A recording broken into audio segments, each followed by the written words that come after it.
My ex-husband showed up at my door after 5 years telling me he'd made a mistake. He had told his affair partner I was abusive and had abandoned our kids.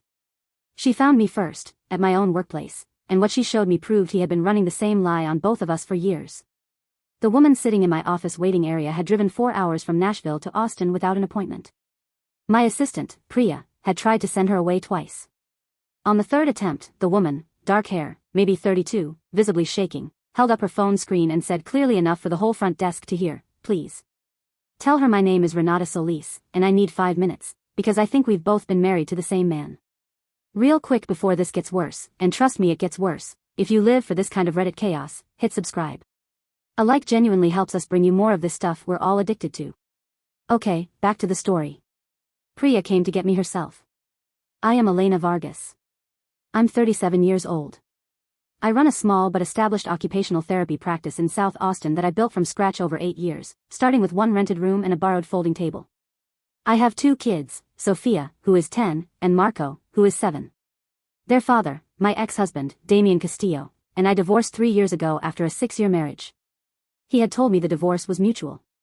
He had told me the distance between us was just life. He had told me a lot of things. I had believed most of them. I'm getting ahead of myself. I brought Renata into my private office and closed the door.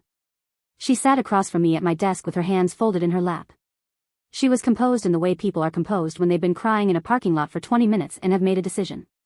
I recognized that look because I had worn it myself, once. "I've been with Damian for 4 years," she said. No preamble. "We got together about a year after his divorce. That's what he told me, that you'd been separated for a year before the papers were signed. He said you left. He said you took the kids and moved to Austin without telling him. He said you were," she stopped. Looked at her hands. "He described you as unstable. Controlling. He said you had kept him from seeing Sophia and Marco for most of the marriage because you were jealous of his career." I didn't say anything. "We were supposed to get married in September," she said. "We have a deposit down on a venue in Franklin. He asked me 6 months ago." She unlocked her phone and set it on my desk, screen up. I looked at it. There was a photo of a man I recognized standing next to a woman I was just meeting, both of them at what looked like a mountain overlook, her left hand raised with a ring on it, his arm around her shoulders. His smile was the same smile I had watched across dinner tables and morning coffee cups for 6 years. Wide. Easy. Practiced. 3 weeks ago, she said, he told me he needed to go back to Austin for work. He asked if I could watch our dog. He was gone 4 days. She reached over and scrolled on her phone to show me something else. He was here. I found a receipt from a hotel on South Congress in our joint Amex. And then I found these. She showed me a series of texts. The preview was enough. The texts were to a contact named E, a name Damian had apparently not been creative enough to disguise. The messages went back 3 months. They were warm, familiar, and unmistakably intimate. At the bottom of the visible chain, the most recent, sent the night he came back from his work trip, still thinking about this week. "You've changed, Elena. I think I made a mistake." That was where I had to stop and breathe for a moment. Because 3 weeks ago, on a Wednesday night, Damian had knocked on my door here in Austin. I hadn't invited him. We communicated through a shared calendar app for the kids' schedule and rarely spoke. But there he was, in a linen shirt that probably cost $200, telling me he'd been doing a lot of reflection. Telling me that our divorce had been the worst mistake of his life. Telling me he wanted to try again, for the kids. I had told him to go home. I had not told Renata about that knock. Not yet. I looked at her across my desk. "How did you find me?" "He kept a folder on his laptop labeled tax documents," she said. "Our divorce decree is in there. The filing county, the case number. Your name, your address at the time. I found your practice online. You have a pretty distinctive name." She looked around my office, the framed credentials on the wall, the small sculpture Sophia had made in 2nd grade that I kept on my bookshelf. "He told me you were barely functional. That you'd cobbled together some kind of part-time job while he paid most of your expenses." Her voice stayed level but her jaw tightened. "This is obviously not that." No. It was obviously not that. I said, very carefully, "He knocked on my door 3 weeks ago. He didn't mention you." The color left her face. That was the moment I understood the full geometry of what Damian had built. Not a simple affair. Not a simple lie. A complete architecture. A version of me he had constructed for Renata, unstable, abandoned, dependent. A version of Renata he had never constructed for me, because I hadn't known she existed. A version of himself as a wounded man who'd been wronged, walking back toward his family because he was noble enough to try. He had been running this for years. Probably longer than I knew. That is when I told Renata we should order coffee and sit for a while. She had screenshots. I had a good memory and 5 years of things that had quietly never added up. We talked for 2 hours. Here's what I knew about Damien that I hadn't known mattered. During our marriage, he had traveled for work roughly 8 to 10 days per month. He was a commercial real estate developer, or that's the title he used. In reality, he was a mid-level agent at a firm based in Dallas, working deals in multiple markets, which gave him a legitimate reason to be somewhere else almost half the time. I had never questioned the travel. I was building my practice. I was doing the school pickups and the pediatrician appointments and the grocery runs alone, and when he came home he was present and affectionate and exhausted in a way that read as real, so I had filed the absence under his job is demanding and kept moving. He had been in Nashville, Renata told me, for the last 4 years. Not every week. But regularly. He had an apartment there in his name. She showed me a photo from his Instagram, a shot of a balcony view she said she'd recognized instantly as his place in the Germantown neighborhood. He'd told her it was his work apartment. He'd told me he stayed at extended stay hotels on his Nashville trips because the company reimbursed it. I thought about the 8 to 10 days a month and the math that represented over 6 years. I did not say this out loud. I said, "What do you want to happen?" She didn't hesitate. I want him to stop. I want the lie to stop. And I want to be there when it does. I looked at my hands on my desk. My practice, which, barely functional, Elena had built. My kids, who were at school right now having an ordinary Tuesday. My life, which was genuinely good and quiet and mine. Damien had spent years telling a woman I'd never met that I was the reason he'd suffered. Had described me as the thing he'd escaped. Had been re-entering my life, showing up at my door 3 weeks ago, texting me under a single initial while planning a wedding to someone else, and had calculated that neither of us would ever compare notes.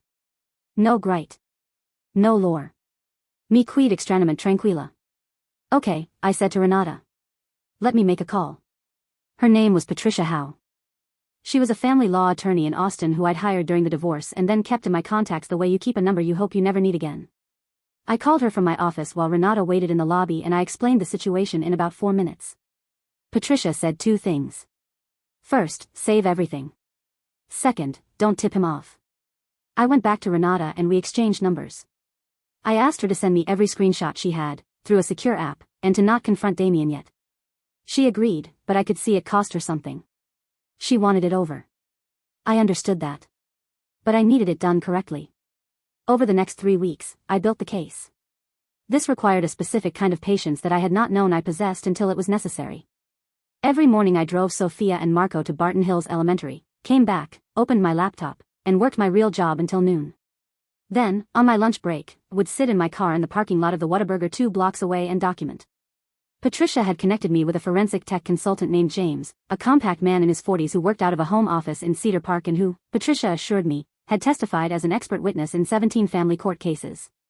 James walked me through, in very plain language, what constituted legally usable evidence in Texas and what didn't. Phone screenshots were fine as supplementary material if the recipient had consented to their use. Renata had sent me everything and signed a document Patricia drafted. Bank records from our joint accounts during the marriage, which I'd kept copies of out of the habitual financial caution my accountant mother had drilled into me, were fine. Records of the divorce proceedings were public. Any communications Damien had sent me directly, text messages, emails, voicemails, were mine to use. I had the voicemail from 3 weeks ago. When he'd shown up, I'd gotten one the following morning when I didn't respond. Elena. It's Damien. I just want to talk. For the kids. Call me back. For the kids. I played that 12 seconds back more times than I should have. Renata, meanwhile, was doing her own work in Nashville. She'd actually known for over a year, it turned out, the woman in the apartment below Damien's, a graphic designer named Cass who had seen Renata come and go and who had also, Renata now understood, once let Damien inside her apartment when he was locked out of his own. Cass had been uncomfortable with Damien for months and was happy to confirm in writing what she'd witnessed, 2 separate women who each appeared to believe they were his primary partner, visiting on clearly alternating schedules. Not proof of anything illegal. But a detailed, dated, corroborating account. Patricia said that was useful. The person who became, unexpectedly, the most important figure in all of this was my neighbor across the street, a 64-year-old retired kindergarten teacher named Gloria Mendoza. Gloria had been on my block for 22 years. She had watched my kids on sick days when I couldn't cancel appointments, had a key to my house in case of emergencies, and had been, in her quiet and consistent way, the closest thing I had to family in Austin since my own parents were back in San Antonio. She knew Damien. She had never trusted him, had said so once, mildly, during the divorce, and had never brought it up again because that was Gloria's way. 3 weeks into my quiet documentation, Gloria knocked on my door on a Saturday morning with a pan of tamales and an expression that meant she had something to say. I let her in. Over coffee, she told me that the previous Wednesday, Damien's car, she knew the car, a silver BMW 5 Series, Texas plates, had been parked in front of my house for 45 minutes in the early evening. She'd been watering her front plants and had watched it sit there, engine running, without anyone getting out. Then it had driven away. She had written down the date, time, and partial plate number in her planner. Because that was also Gloria's way. I thought you should know, she said. I absorbed that information. Then I said, Gloria, I need to ask you to do something, and I need you to be comfortable saying no. She said, tell me what it is first. I told her everything. She sat with her coffee cup held in both hands and listened without interrupting. When I finished, she set down the cup very deliberately and said, what do you need from me? And ahí fue cuando supe lo que tenía que hacer. Damien had texted me, under E on his phone, but as himself to mine, twice more in the 3 weeks since his visit. The first was a link to a co-parenting article with no context, which I read as a probe. The second was a more direct, Sophia mentioned you guys are coming to San Antonio for spring break. I'd love to see them while you're down there. Maybe we could all have dinner. All. The audacity of all. I had not responded to either message. Patricia had advised me not to yet. But now we were ready to respond. The plan required Renata's willingness, which was total. It required Patricia's sign-off, which she gave with specific instructions. It required Gloria's participation, which she agreed to without hesitation. And it required that I invite Damien to something he would not be able to resist attending. I texted him back on a Monday evening, 6 days before the kids' spring break. Marco's school is doing a showcase of student projects this Friday. 6 p.m. at Barton Hills Elementary. They've both been asking about you. If you're going to be in town, it would mean a lot to them. He replied in 11 minutes, I'll be there. Wouldn't miss it for anything. Friday came the way Fridays do when you've been waiting for them, slowly during the week and then suddenly they're all at once. I arrived at Barton Hills Elementary at 5:15 with Sophia and Marco. The gym was already being set up, long folding tables, poster boards, the smell of construction paper and tempera paint that is specific to every elementary school gymnasium on earth. Marco's project was on the water cycle. Sophia, who had entered 5th grade with an alarming obsession with structural engineering, had built a small bridge model out of popsicle sticks and balsa wood that could hold 12 pounds. She was very proud of it. I was also very proud of it. Gloria arrived at 5:40 and positioned herself near the gym entrance, which she had offered to do on the grounds that she knew many of the other parents and her presence would read as entirely normal. She had Renata's number and mine both saved. Patricia was outside in her car. She had been clear, she would not come in unless needed. But she was there. Renata had driven down from Nashville the night before. She was in the parking lot. At 5:58, I saw Damien's silver BMW pull into the Barton Hills Elementary parking lot from the classroom window where I was standing. I watched him park. I watched him check himself in the rearview mirror, the same small gesture he'd always made before walking into any room, and get out. He walked toward the gym entrance. Gloria texted me, he's here. I texted Renata, now. I took a breath. Marco tugged my sleeve to show me something on his poster. I bent down and looked at it with him and told him it was perfect, because it was, and because I wanted this moment, this specific moment of his ordinary happy life, to be real and unhurried regardless of what was about to happen 20 feet away. Then I walked into the gym. Damien was already inside. He'd spotted Sophia first, she was near her table and had seen him and was doing the thing kids do when a mostly absent parent shows up to something, a careful, hopeful smile that broke my heart a little even now.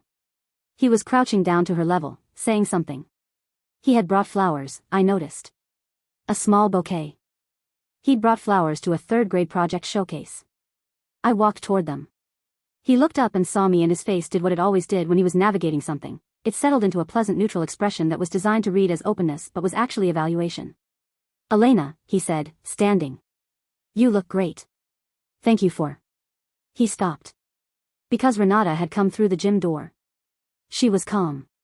She had dressed simply, dark jeans and a gray blouse, and she walked across the gym the way someone walks when they have decided they are done being afraid. She came to stand 3 feet from Damien, and every parent near us who happened to glance over saw a woman arrive with a particular kind of intention that people recognize even when they can't name it. Damien's face went through several things very quickly. First, confusion, the real kind, not performed. Then recognition. Then something I can only describe as the look of a man who has just understood that 2 rooms he believed were separated have a connecting door that someone has opened. "Renata," he said. His voice was low. Almost a whisper. "What are you?" "I drove from Nashville," she said. "We need to talk." This isn't the place." "You told me she abandoned you," Renata said. Not loudly. But clearly. "You told me she took the kids and moved without telling you.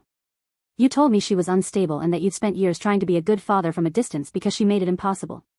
She looked at me, then back at him. "I've spent 3 weeks sitting across from Elena. I've seen her practice. I've seen her house. I've talked to her neighbors. I've seen her kids." She paused. "None of what you told me is real." A few nearby parents had gone quiet.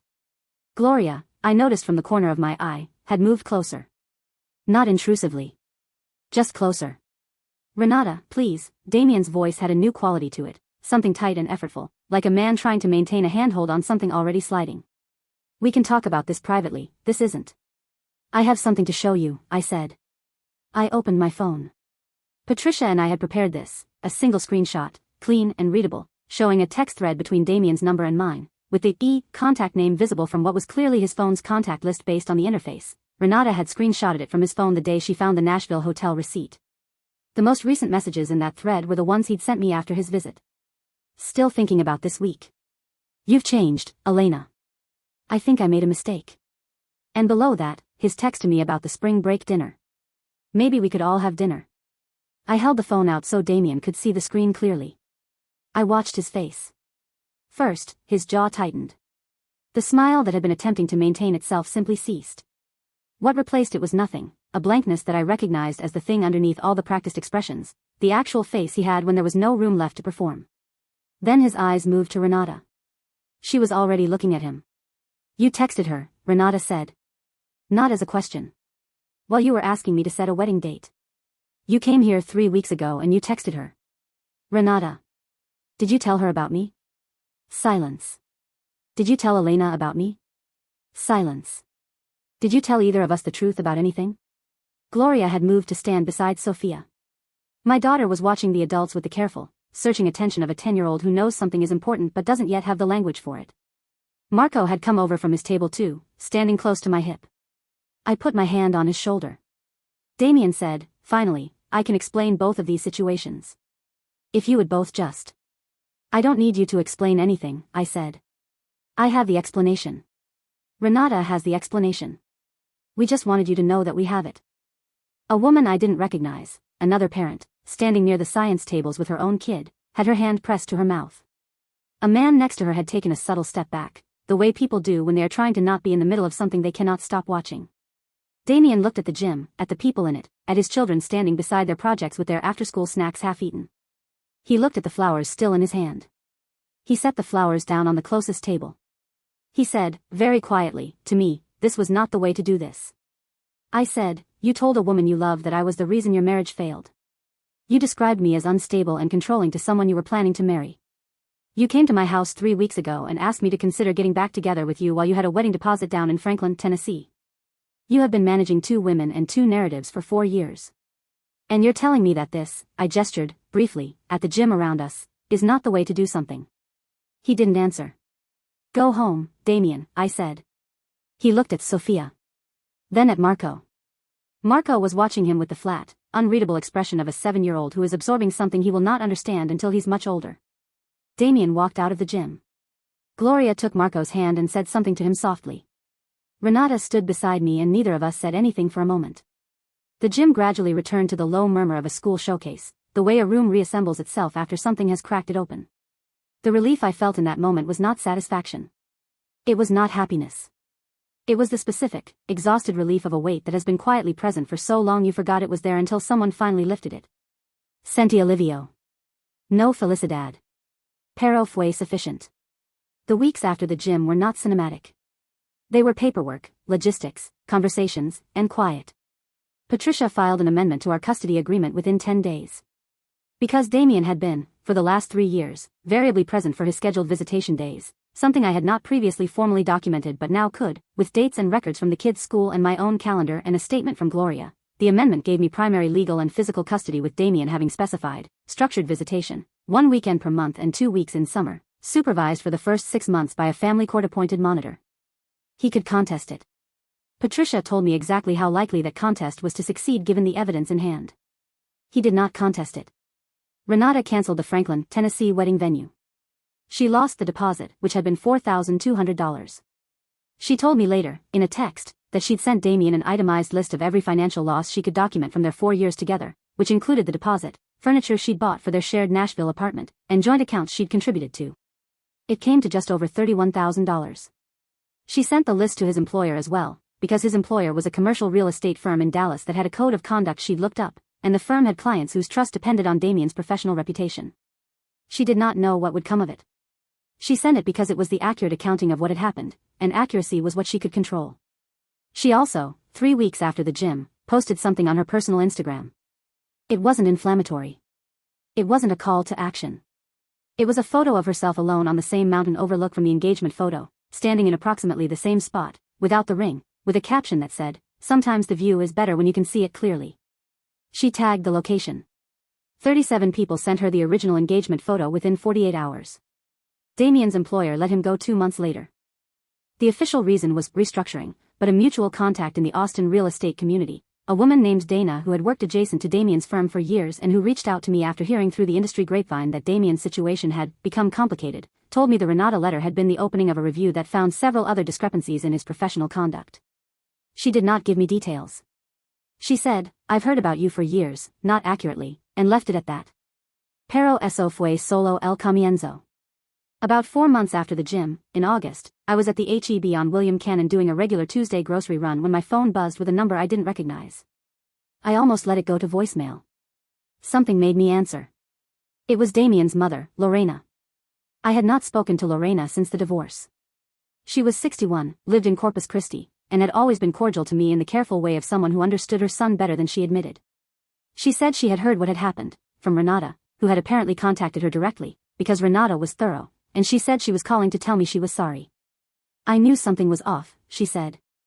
I didn't ask the right questions. I should have. I told her I appreciated the call. I meant it. She said Damien had moved back to Corpus Christi temporarily after losing the job. He was staying with her, which she had agreed to on the condition that he enter counseling, which he had started. I said, "I'm glad he has somewhere to go." She was quiet for a moment. Then she said, "He's asking if you would consider allowing more time with the kids." I said, "He has a visitation schedule. He should use it consistently for the next 6 months and then we can have that conversation through our attorneys." She said, "That's fair." She paused. "You built something remarkable, Elena." I should have said that years ago. After I hung up I stood in the cereal aisle for a minute. Then I put granola in my cart and kept moving. Fast forward 14 months from the night in the gym. Damien reached out to me directly, through the co-parenting app, appropriately, which meant every message was logged, in October of that year. The message was 2 paragraphs. The first paragraph was an apology. A real one, or as real as I could assess. He named specific things he had done.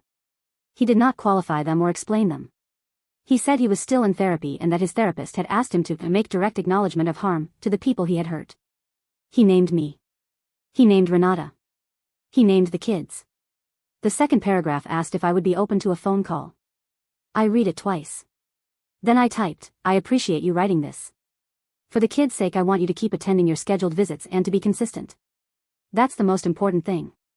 I'm not in a place to have additional conversations beyond the kids' needs, but I hope the work you're doing continues." I hit send. I did not feel victorious. I did not feel sad. I felt, very simply, done. Sentí que era correcto. No que fuera feliz. Solo correcto. 3 weeks later, Renata sent me a voice note. She had started a new job in Charlotte. She'd moved there for a fresh start, she said, and was living with a college friend while she figured things out. Her voice in the note sounded lighter than it had when she'd sat across from me in my office 8 months earlier. She said she'd been thinking about the night in the gym and about how strange it was that Damien's plan to keep us both blind had been the thing that ultimately put us in the same room. We compared notes, she said, and now we're both okay.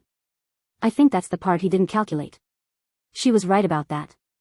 Damien had built two parallel worlds and navigated between them for years, counting on the fact that each of us was contained within her own version of the story he'd told. He had not accounted for the possibility that one of us would drive 4 hours to find the other one. He had not accounted for Gloria watching a silver BMW idle in front of my house and writing down the plate number in her planner. He had not accounted for Renata's friend Cass, or for Patricia, or for the quiet precision of two women who were angry in ways that don't make noise. He had, in his architecture, built around the assumption that we would each stay in our separate rooms. He had forgotten that rooms have doors. Gloria came over for dinner the Friday after the school showcase, as she often did. She brought a bottle of wine and helped Sophia with homework while I finished cooking. At the table, Marco told a long and elaborate story about something that had happened at recess involving a basketball and a substitute teacher that made us all laugh. Sophia ate 2 servings of pasta. Gloria described a documentary she'd been watching and we argued cheerfully about the ending. It was an ordinary Friday. It was the best possible kind of ordinary Friday. After the kids were in bed, Gloria and I sat on the porch with our wine. The neighborhood was quiet. Someone on the next block was running a leaf blower in the dark, which is a very Austin thing to do. The night was warm and still. She said, "Are you all right?" I thought about it. "Yes," I said. "I think actually yes." She nodded. She didn't say anything else. She didn't need to. It is now 2 years since Renata walked into my waiting room. Sophia's bridge project won second place in the district STEM fair, which she found deeply unjust but has channeled into building a more ambitious version for next year. Marco has become, inexplicably but delightfully, obsessed with astronomy. He has a star chart on his ceiling. He and his father looked at it together during a recent visit, which Marco mentioned at dinner with a casualness that told me he was neither particularly moved nor particularly upset by it, which is, I think, the healthiest possible outcome. Damien has been consistent with his visitation for the last 8 months. I have noted this without comment. Lorena calls occasionally, usually around the kids' birthdays. Our conversations are brief and genuine. I don't know what Damien's daily life looks like now, and I don't need to. Renata sent me a photo in February. She's in Charlotte, standing on a rooftop at what looks like a party, grinning. She looks like herself in a way that, having known only the version of her who was sitting shaking in my waiting area, is remarkable to see.